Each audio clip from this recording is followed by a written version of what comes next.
Hello and welcome again to Stand in the Gap, where with God's help we bring you the critical transcending news of the day, those issues which plague our culture, attack our citizens, our families, our churches, threaten our freedom and liberty, and most importantly, jeopardize God's blessings on us and our nation. Those issues which seem to never get fixed and seem to have no solution. Well, I'm your host, Sam Rohrer, and I'm going to be joined again today by co-host Pastor Isaac Crockett. In the next two programs, we'll uncover the truth about a devastating reality impacting the entire world, and to our great shame, particularly involving the United States of America. Once a nation that shone forth the light of freedom for the world has become the driving engine in modern-day slavery. Oh, not slavery in the same way you might think. This slavery is not focused on a race of people. It's slavery focused on innocent children and young girls, as well as women and some men. It's the cruelest and most inhumane slavery, stealing from people their dignity, their pride, their futures, and for many, their very lives. This theme of our program today and in part two is entitled Modern Day Slavery in Our Backyard, Women and Children in Chains. Recently on our American Pastors Network daily Stand in the Gap Today radio program, Isaac Crockett led the program with our very qualified guest, Becky McDonald, president of Women at Risk International. And I was so moved and shocked at the depth of the horror of the reality of modern-day slavery in our very own backyard that I've asked her to join us for these next two programs.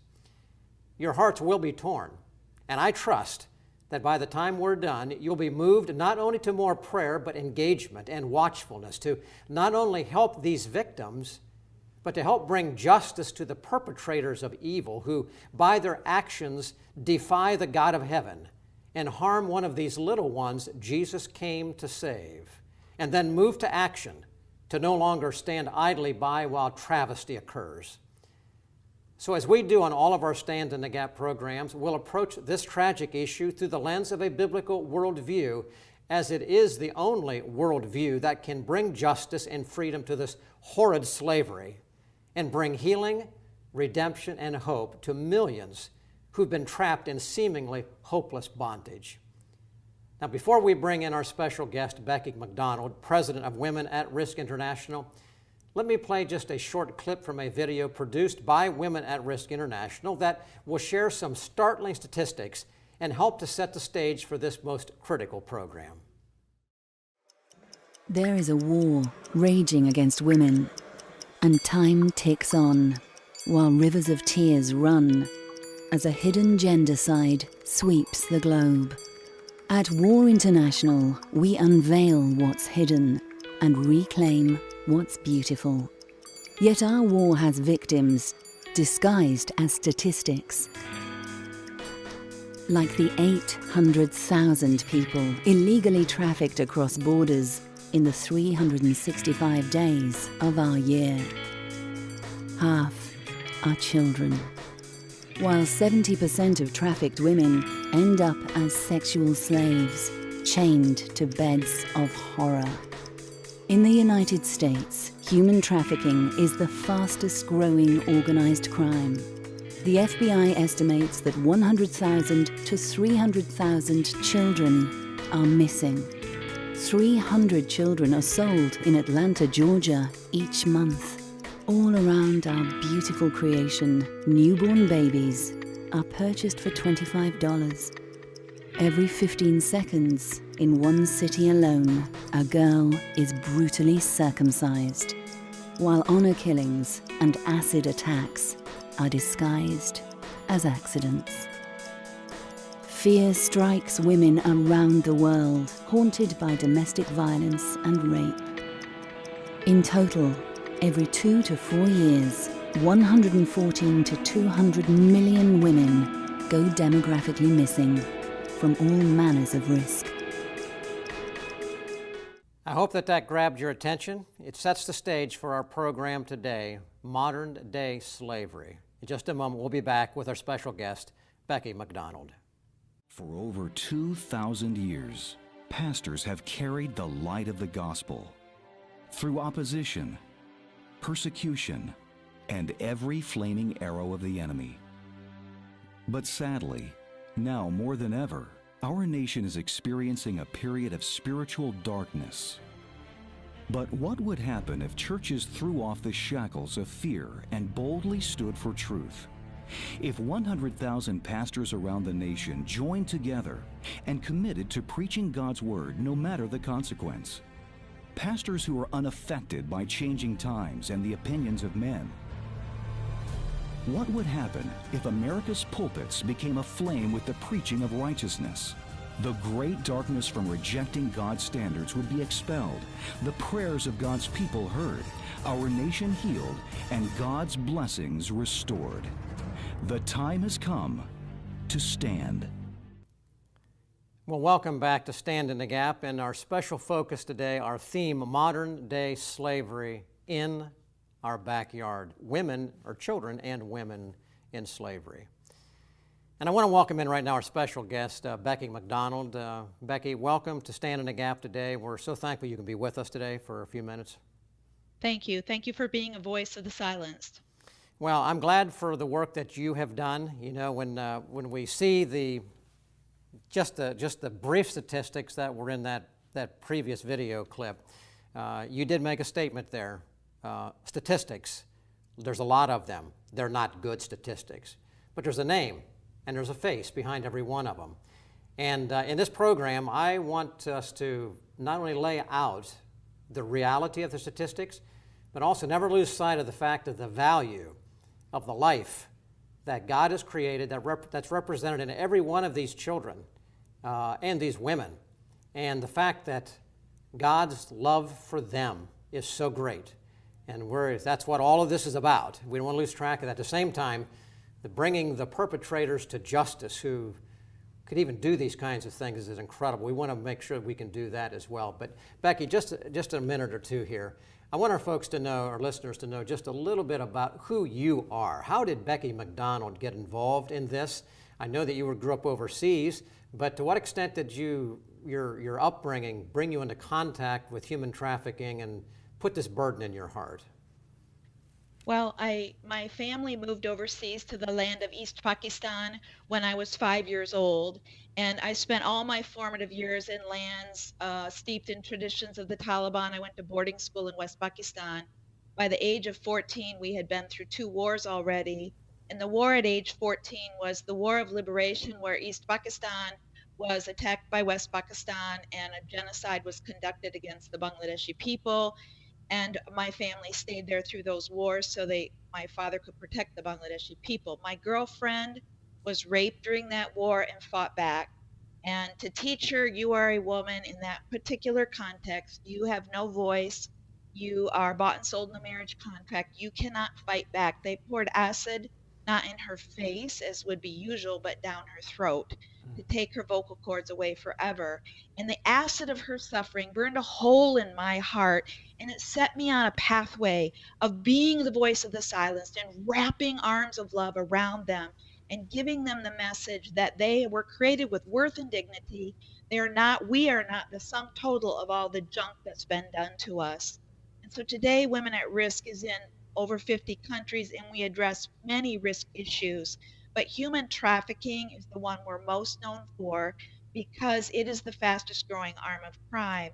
And while it may start with abuse or domestic violence or many other problems, it is the fastest growing issue that we're dealing with in the world and in the United States of America. And so we are just simply an organization that seeks to give voice to the silenced, give them a safe place where they can rewrite the story of their life, start over and learn to make a living with dignity and wrap around services and just love on them. Well, Becky, that is such a powerful just illustration there, and what you're saying is just so moving.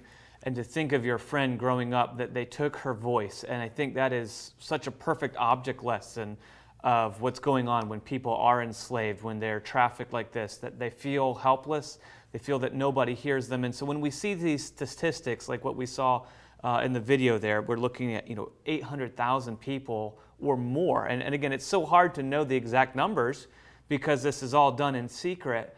And I guess that's the hard thing. There is no voice that we necessarily hear, and you're talking about shedding light on this. It's, looking for this, looking at half of the people trafficked are children, at babies being bought. How could you maybe help us figure out, many people listening to this, I know the first time that my wife came back from a Women at Risk meeting and the war boutique and things, she was just telling me, you wouldn't believe all this. And then I went to one, and I actually heard you speak at one too, and it changes your thoughts about what's going on. But could you maybe help those in our audience who are listening right now, who maybe they find this all just almost overwhelming? How does this go about in a modern day society like America or anywhere? How is this able to happen that so many people are involved with this? Well, over a decade ago, Homeland Security called our offices here in West Michigan, and they were coming to West Michigan, nice little Midwest, area here, and they were coming here 3 times a week because human trafficking was just that bad even here. Today, they have a full-time staff.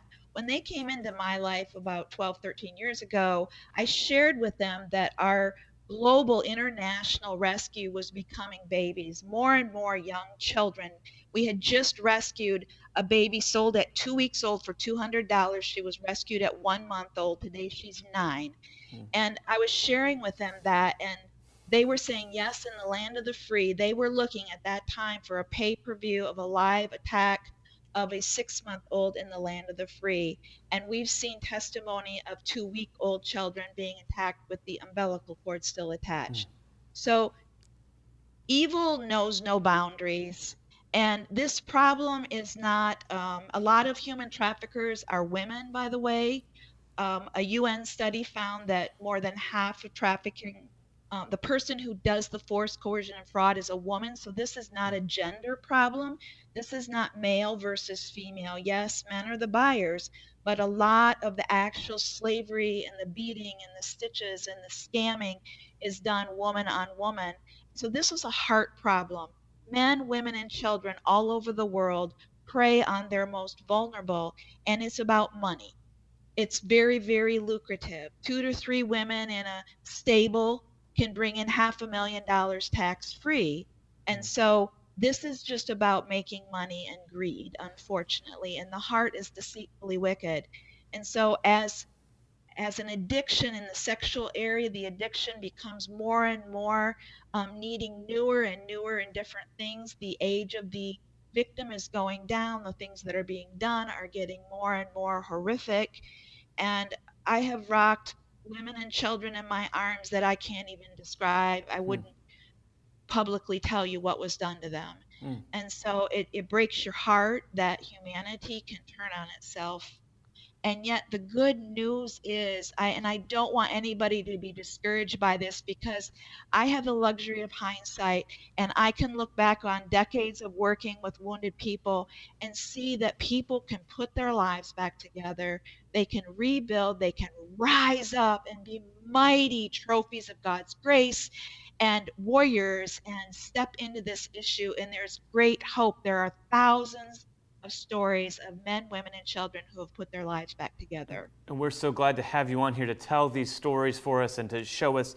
But as you have worked with with human trafficking and helping people find freedom, how have you seen it grow? I mean, it seems like it's getting worse from what you're saying with this love for money. It's becoming, technology even is helping. How have you seen it grow, and has it even surprised you at the growth, even maybe the last 10, 20 years?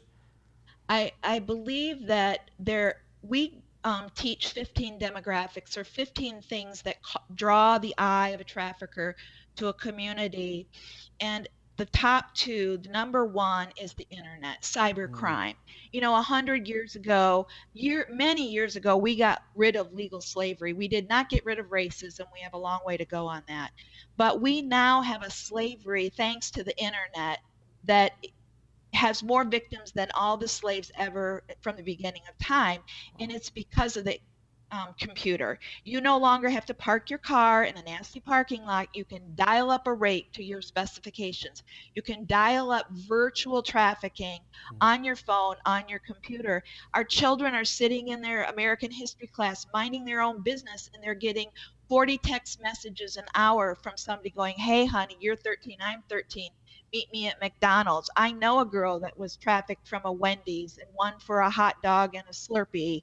And so I think the internet is why, I mean, we've had slavery since the beginning of time, but the reason this is a wildfire today is because of the internet. And so whenever they do raids around the Super Bowl time, because, you know, vacationing and big events are one of the flashpoints or demographics, over 90% of the people they rescue from trafficking, it started on the internet. And we're not going to throw our computers away any more than we throw cars away because people drive drunk. And so we just have to teach our children, and we have to come up with ways to show them that this is a public forum. It's like we're in a mall shopping. It's like we're in the park. And so we have to be monitoring those things for our children because they're innocent and they don't know that the camera in the Skype, your computer can be left on long after you've turned it off, and it can be watching you while you're getting ready for bed or taking a bath or whatever. And so we have got to step into this in a new way as adults and as professionals. So that's the number one reason. And then the second reason is that we have a youth culture now that no longer views sexuality the same way. And so many what we would consider sexual acts are considered nothing to them. They're like a good night kiss or, you know, parties where things are going on that would be considered oral or sexuality by us. They don't see it that way. So into that setting comes the slimy reach of the trafficker. And he says, hey, honey, you may not be poor and hungry, but you want a $400 Prada bag? You do this 4 times for me, and I'll give you $400, and you can buy that Prada bag. Or make some other little girl do it. And we have women on, girls, young minors on tape saying, I'm going to recruit your prissy 9-year-old to go to a party that she can't drive herself home from because I want my stuff. And so I think that youth culture in the West and the internet and cybercrime are the reasons why this is a wildfire today, and it wasn't 100 years ago or even 50 years ago when we didn't really have computers like we do. Well, Becky, I'd like you to go a little further here. You've described this is a global issue, we know. That 800,000 number, whatever I think was a global number. Let's bring it down to the United States. We talked about modern day slavery in our backyard. I don't think most Americans have any idea of what's actually happening in the United States. I made a statement earlier in the program that the United States may be the driving engine behind it, perhaps our money, whatever it may be, but talk to us about some numbers and statistics here in our own United States. Well, we are a global and international organization, and so of course our focus was overseas, but over a decade ago when Homeland Security came into my offices in West Michigan, and I was looking for the 800,000 to 1 million, and of that, the 17,500 that are brought to this country, because depending on the study, we're the 3rd highest destination country in the world, but only 17,500 of that million come here. And what I learned from them was that inside our borders, inside the land of the free, your daughter, your granddaughter, my granddaughter, children with constitutional rights, American citizens, up to 300,000 minors, and that is just the minor statistic, Sam. Up to 300,000 minors a year, American children, are at risk of trafficking inside our borders. We have a problem inside America. This is in our schools, in our rural communities where there aren't jobs, in our cities, in our suburbs. This is everywhere. So Becky, in reality, is there any place in the United States, is there any state in the United States that is not afflicted with this travesty to some degree? No, there is a very well done report that grades every state It's funded by the government, and it's called the Shared Innocence, and it gives every state a grade, not on how much trafficking they have, but on how well resourced they are in fighting trafficking. And it comes out every year, and it speaks to the trafficking issue from the standpoint of law enforcement and resources and social work and police and all that. And I know in Michigan last year we had a D grade. This year we went to a B grade because we've been working on changing our laws and training, which is why I've been doing so much medical training. Now doctors and nurses are mandated to be trained. And so we have a long way to go on this. I believe that progressive improvement is better than delayed perfection. And so I'm thankful for the baby steps, but we have very far to go. And it's a problem in every state, whether it's rural. I could tell you stories of survivors that we've dealt with where they were trafficked from rural areas Well, Becky, where there were no jobs. Becky, I'm going to ask you to hold it right now. We're going to go away for a break. And when we come back, I want you to put some faces and some names on some specific examples to which you're just referencing. Ladies and gentlemen, you are watching right now Stand in the Gap today. Our theme, modern day slavery in our own backyard. Stay with us. We're going to put some faces on this with our special guest, Becky McDonald, in just a moment. Stand in the Gap is produced and recorded in the studios of WBPH Philadelphia, positively different television. To watch archives of this program, go to WBPH.org.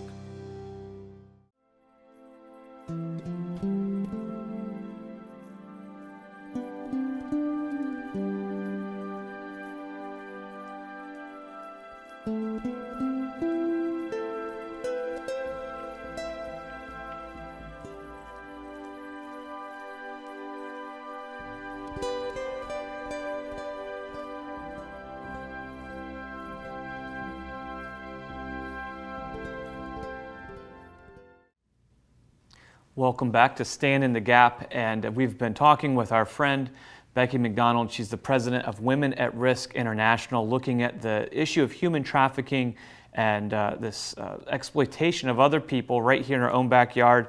And so as we close out this program today, Becky, could you maybe just take a couple of minutes here to maybe put some faces on some of these statistics that we've seen? Yes, the problem with statistics is you tend to glaze over and think they're numbers, but each one of them is a life.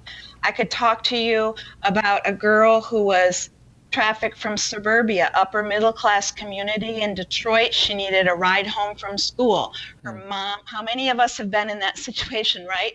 Her mom was late coming. A boy comes out that she knows from mass. She goes to church with, offers her a ride, she gets permission, and he gives her date rape drug and proceeds to traffic her for 3 years. I could talk to you about a girl in a city in Chicago whose mother hunted at church nurseries. She sold her own daughter from age 2 to age 11. At age 11, the father rescued the daughter and got her out of that situation, but the mother would go to different churches and work in the nursery and get close to family so she could babysit, and then she would exploit, abuse, and sell those children. I could talk to you about another woman who I've been in court with her lately for days on end, and she was recruited and trafficked by her family in a rural area to hunters. Michigan is a hunting state, and during hunting season, she and all her siblings were sold to hunters for their entertainment, for sexual activity. And so it doesn't matter whether it's a city, whether it's suburbia, whether it's upper middle class, whether it's poor, whether it's rural, children are at risk in every community, and they are hunting in all these communities because they're looking for something that they can exploit. The good news on all three of those stories is they're all survivors who are thrivers, and one of them is a social worker who helps rescue. All three of them help rescue, and the good news is that they've all put their lives back together and are helping with other people who are in the same situation and using their story to buy back the pain and be that circle of protection to those that were not, as in a way where people weren't there for them. And Becky, we're going to have to hold it right there. I'm going to ask you to come back. We're going to do a second part of this program where we're going to go into cause, how did we get here, and then solution. Ladies and gentlemen, thank you for watching Stand in the Gap today. Our theme, modern day slavery in our backyard, women and children in chains, right here in the United States. I hope that what you've seen so far has shocked you. I hope that it's awakened you. I hope that it does something to change your life and your thinking, to understand the evil of the day, but also to understand the love of God who can redeem and make whole. And as we've heard, these survivors can be thrivers through Jesus Christ. We want you to know that. Join us again in part 2 for modern day slavery in our backyard.